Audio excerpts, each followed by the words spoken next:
Good afternoon. देखिए, हम सभी ने पहले की क्लास में शून्य अस्वीकृति नीति, जीरो रिफ्लेक्शन पॉलिसी के बारे में अध्ययन किया था और मैंने आपको बताया था कि हम नेक्स्ट क्लास में शून्य अस्वीकृति के मार्ग में आने वाली बाधाओं का अध्ययन करेंगे। तो देखिए, शून्य अस्वीकृति के मार्ग में आने वाली दो प्रकार की बाधाएं होती है। एक तो विद्यालयी व्यवस्थाएं होती है और दूसरी सामाजिक व्यवस्थाएं। यानी कि जो शून्य अस्वीकृति नीति है उसके मार्ग में दो बाधाएं हैं, एक तो विद्यालयी व्यवस्थाएं और एक सामाजिक व्यवस्थाएं। देखिए, जो विद्यालयी व्यवस्थाएं हैं उनके अंतर्गत एक तो शिक्षकों की उदासीनता, दूसरा प्रधानाध्यापक की उदासीनता, नंबर 3 विद्यालय प्रबंध की उदासीनता, नंबर 4 विद्यालयों में संसाधनों का अभाव, नंबर 5 नवाचारों के ज्ञान का अभाव, नंबर 6 शिक्षकों द्वारा प्रभावी शिक्षण का अभाव, नंबर 7 विद्यालयों में योजनाओं का समय पर क्रियान्वित नहीं होना। इसके बाद देखिए सामाजिक व्यवस्थाएं। सामाजिक व्यवस्थाओं के अंतर्गत जो सामाजिक बाधा है शून्य अस्वीकृति के क्षेत्र में वह है अभिभावकों की उदासीनता, नंबर 2 आशावादी दृष्टिकोण का अभाव, नंबर 3 शून्य अस्वीकृति दर्शन का अभाव, नंबर 4 सामाजिक सहयोग का अभाव, नंबर 5 समाज में नीति के ज्ञान का अभाव, नंबर 6 सामाजिक सकारात्मक दृष्टिकोण का अभाव और नंबर 7 है सामाजिक रूढ़ियां एवं अंधविश्वास। देखिए, अब इन्हें विस्तार से मैं आपको समझाता हूं। विद्यालय की व्यवस्थाएं हैं उसमें नंबर 1 था शिक्षकों की उदासीनता। देखिए, जो शून्य अस्वीकृति है उसके मार्ग में जो बाधा है विद्यालय व्यवस्थाएं उनमें शिक्षकों की उदासीनता। देखिए, शिक्षक जितना उदासीन रहेगा उतनी ही शून्य अस्वीकृति नीति को लागू करने में परेशानी आएगी। तो हमेशा शिक्षक को सक्रिय रहना चाहिए और उदासीनता का त्याग करना चाहिए। प्रधानाध्यापक की उदासीनता। देखिए, पूरा विद्यालय प्रधानाध्यापक पर टिका हुआ था, यानी कुल मिलाकर जो प्रधानाध्यापक होता है वो विद्यालय की रीढ़ की हड्डी होता है। प्रधानाध्यापक शिक्षकों को जिस तरह चलाएगा, उनको वर्क देगा, उसी के अनुसार जो शून्य अस्वीकृति नीति है उसको लागू होने या नहीं होने में उसकी सक्रिय भूमिका रहेगी। नंबर 3 है विद्यालय प्रबंध की उदासीनता। देखिए, विद्यालय प्रबंधन होता है, जितना अच्छा विद्यालय प्रबंधन होगा उतनी शून्य अस्वीकृति नीति, जीरो रिफ्लेक्शन पॉलिसी को लागू करने में सहयोग मिलेगा। अगर मान लीजिए जो विद्यालय प्रबंधन वो उदासीन रहेगा तो कभी भी जो शून्य अस्वीकृति नीति है वो सफल नहीं हो सकती। नेक्स्ट है विद्यालयों में संसाधनों का अभाव। देखिए, ये वास्तव में फैक्ट है कि विद्यालयों में जो सरकारी विद्यालय होते हैं उनमें हमेशा संसाधनों का अभाव रहता है। संसाधनों के अभाव में इस नीति को हम लागू नहीं कर सकते। विद्यालयों नवाचारों के ज्ञान का अभाव। देखिए, जितने भी हम ये चाहते हैं कि जो स्टूडेंट है वो नए नए नवाचारों के माध्यम से शीघ्र अधिगम करें, तो नवाचारों का ज्ञान का जितना अभाव होगा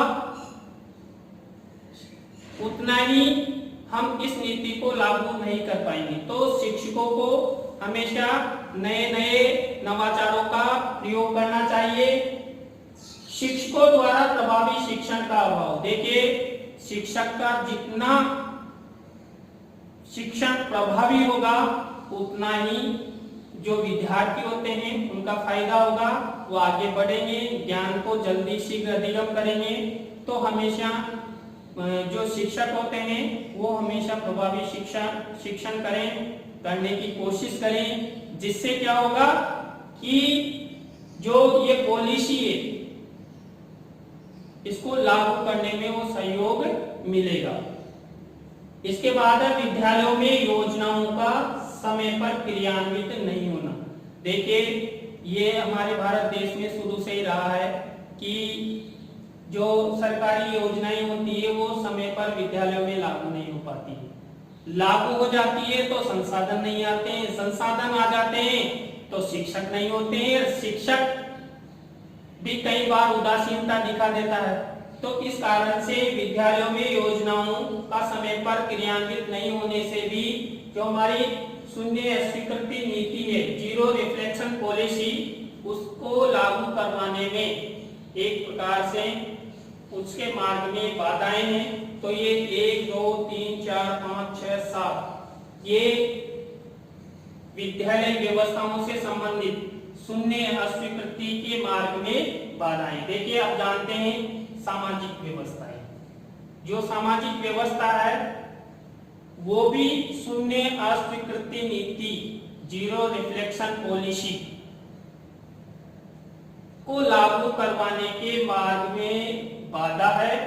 और इसके द्वारा भी जो जीरो रिफ्लेक्शन पॉलिसी है वो समाज में पूर्ण रूप से लागू नहीं हो पाती है। तो सामाजिक बाधा है। सामाजिक, अब देखिए पहला अभिभावकों की उदासीनता। देखिए सबसे बड़ा इस व्यवस्था में, इस नीति को लागू करने में अभिभावकों का बड़ा योगदान होता है। अभिभावक जितना अधिक सक्रिय रहेगा अपने बच्चों को पढ़ाने से संबंधित, उसके होमवर्क से संबंधित, उसके टीचर ने आज क्या दिया क्या नहीं दिया, समय पर वो अपने बच्चों की कॉपी किताब आदि की जांच करेगा तो जरूर उसका बच्चा आगे बढ़ेगा और शीघ्र अधिगम करेगा। लेकिन भारतीय समाज में क्योंकि शिक्षा का इतना प्रतिशत नहीं है तो हमारे जो अभिभावक इतने पढ़े लिखे नहीं है, तो अभिभावकों की उदासीनता के कारण भी जो जीरो रिफ्लेक्शन पॉलिसी है उसको प्राप्ति में मार्ग में बताए। आशावादी दृष्टिकोण का हो, देखिए हमारे भारतीय समाज में आशावादी नहीं है। हम ये नहीं चाहते कि हम ये प्राप्त कर लेंगे, हमारा बच्चा आगे जाए, हमारा नाम रोशन करे, हमारे देश का नाम रोशन करे, तो ये नहीं चाहता। देखिए मेरे गांव से केवल 4-5 ही एमएड-धारी है और मैंने कईयों को समझाया भी था कि आप एमएड कर लीजिए, लेकिन कुल मिलाकर वो आशावादी नहीं होना चाहते। इसके बाद नंबर 3 शून्य अस्वीकृति दर्शन का भाव। देखिए जो शून्य अस्वीकृति पॉलिसी है, जीरो रिफ्लेक्शन पॉलिसी, उसके दर्शन का अभाव है किनमें? अभिभावकों में। अभिभावक अगर उस दर्शन को अच्छी तरह पढ़ लेंगे कि ये पॉलिसी क्या कहती है, इसका दर्शन क्या है, तो बच्चों में शीघ्र अधिगम होगा और अभिभावक विद्यालयों की तरफ अपने बच्चों को भेजने में सक्रियता निभाएंगे। नंबर 4 सामाजिक सहयोग का अभाव। देखिए हर जगह समाज का सहयोग अपेक्षित होता है, समाज का सहयोग नहीं होगा तो ये नीति कभी भी लागू नहीं हो सकती। समाज एक हर नीति, हर योजना को क्रियान्वित करने में सहयोग प्रदान करता है, इसलिए समाज के लोगों को हमेशा आपस में सहयोग करना चाहिए और इस नीति को लागू करवाने में सहयोग प्रदान करना चाहिए। इसके बाद नंबर 5 समाज में नीति के ज्ञान का अभाव। देखिए नीति के ज्ञान का अभाव वास्तव में सही है कि इस नीति या ये पॉलिसी है,